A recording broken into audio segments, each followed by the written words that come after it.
Do you know that feeling when your entire day's success seems to depend on the speed of a stranger's car?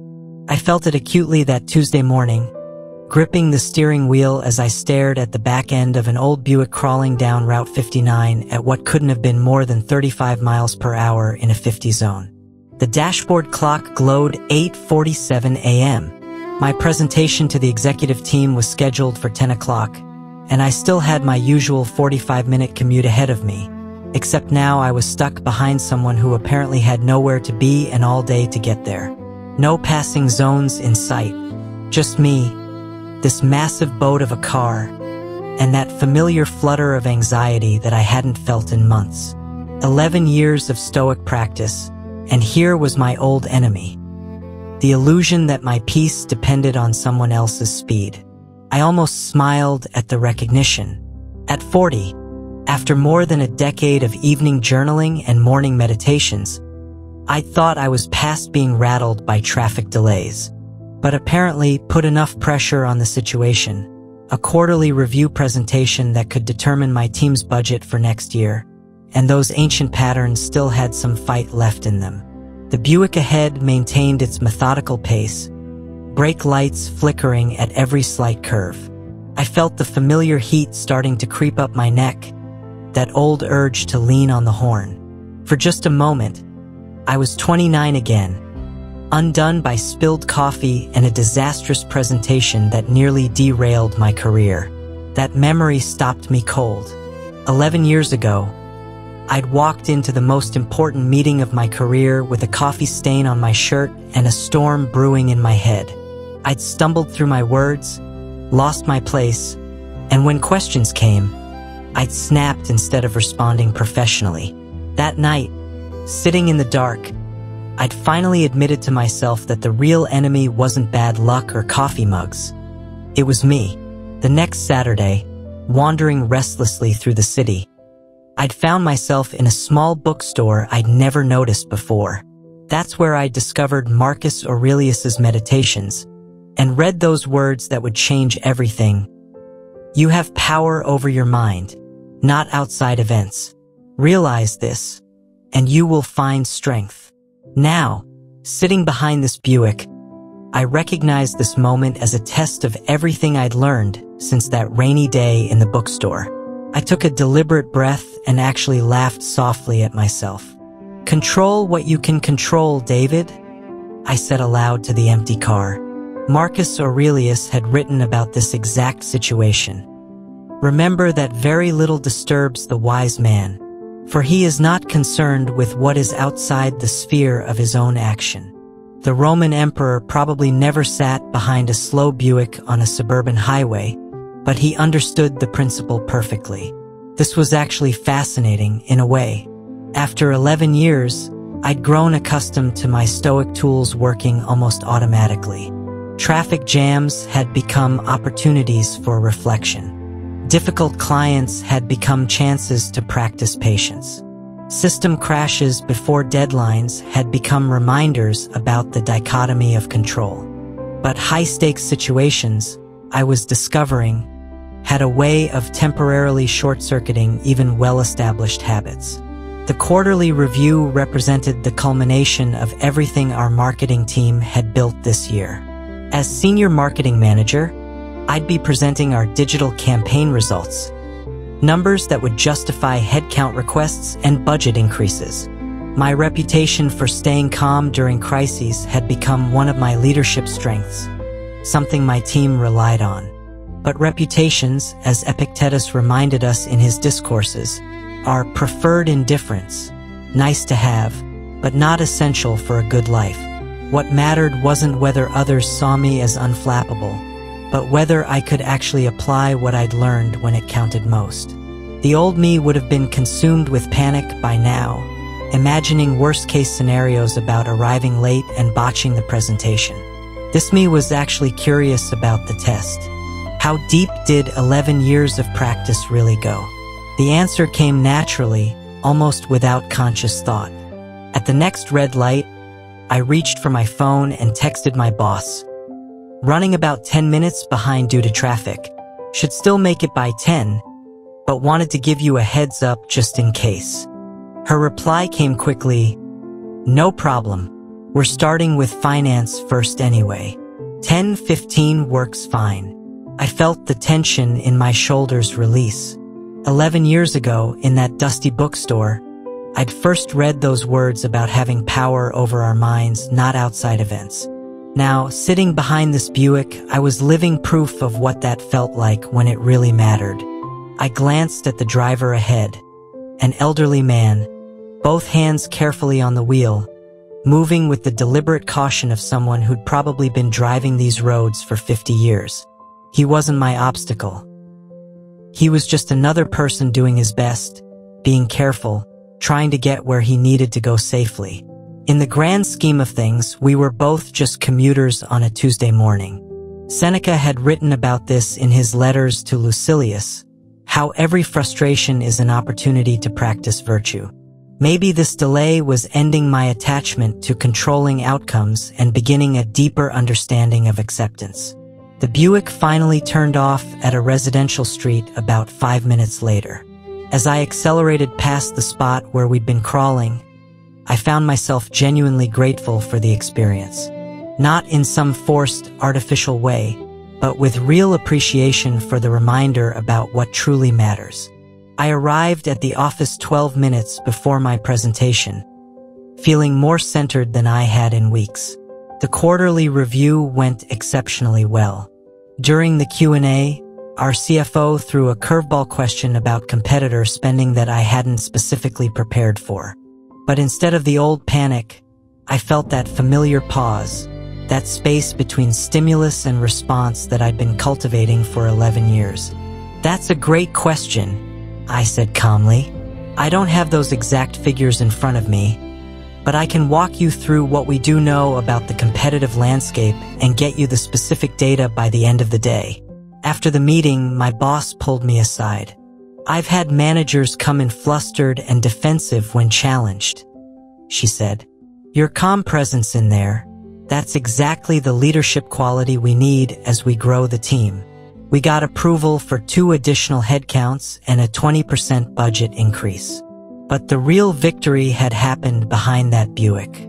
That evening, I sat with my journal as I had thousands of times over the past 11 years, those precious 15 minutes after Emma and Jake were in bed, before I relaxed with Sarah. But tonight felt different. I wrote, "Interesting test today. Discovered that 11 years of practice have created something more reliable than I realized. The old panic barely had time to take hold before wisdom kicked in.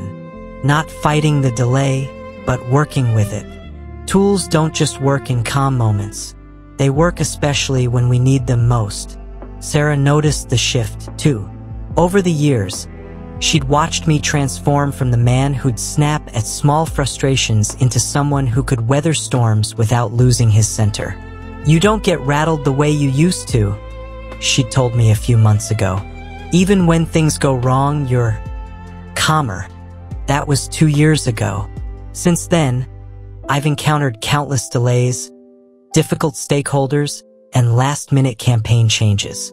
Each situation provides another opportunity to apply what I'd learned, aligning my wants with what actually happens rather than demanding that reality conform to my preferences. Just last month, our entire digital infrastructure went down an hour before a major client presentation. Instead of the old spiral of anger and panic, I found myself almost automatically shifting into problem-solving mode. I called the client, rescheduled for the next morning, and used the unexpected free afternoon to pick up Jake early from Little League practice, something I rarely get to do. My team has started to notice this steadiness. During a recent crisis when our social media vendor had a security breach, one of my direct reports said, "I don't know how you stay so calm when everything's falling apart." I told her about that Buick on Route 59, about the space between what happens to us and how we choose to respond. The truth is, after 11 years of practice, the choice to respond rather than react has become less of a conscious decision and more of a natural reflex. Not because I've achieved some state of perfection. I still feel frustration, Still have moments of impatience when I'm running late to Emma's soccer games or Jake's school events. But those feelings no longer run the show. I'm still learning, still growing. Each traffic jam, each system crash, each difficult conversation becomes another opportunity to deepen the practice. The goal was never to eliminate challenging emotions, but to develop a wiser relationship with them. Just last week, I was stuck in traffic on I-294, watching my GPS estimate creep from arrive 6:15 to arrive 6:45 for Emma's school concert. The old me would have been cursing, changing lanes frantically, making everything worse. Instead, I texted Sarah, "Stuck in traffic, might miss the first few songs. Save me a seat." And then I just drove, breathed, accepted what I couldn't control. I made it for the last two numbers. Emma spotted me in the audience and smiled. That moment, being present for what I could catch rather than bitter about what I'd missed. That's what 11 years of practice looks like in real life. To anyone listening this who's just beginning their own journey with Stoicism or any other practice of wisdom, I want you to know that the transformation is real but gradual. It happens in small daily choices, repeated over months and years until new patterns become second nature. It started for me with a coffee spill and a disastrous presentation that forced me to admit I was my own worst enemy. Then a rainy Saturday, a dusty bookstore, and words written 2,000 years ago that somehow spoke directly to my situation. You have power over your mind, not outside events. And to those who've been practicing for a while and wonder if it's really working, trust the process. You're building something deeper than you realize.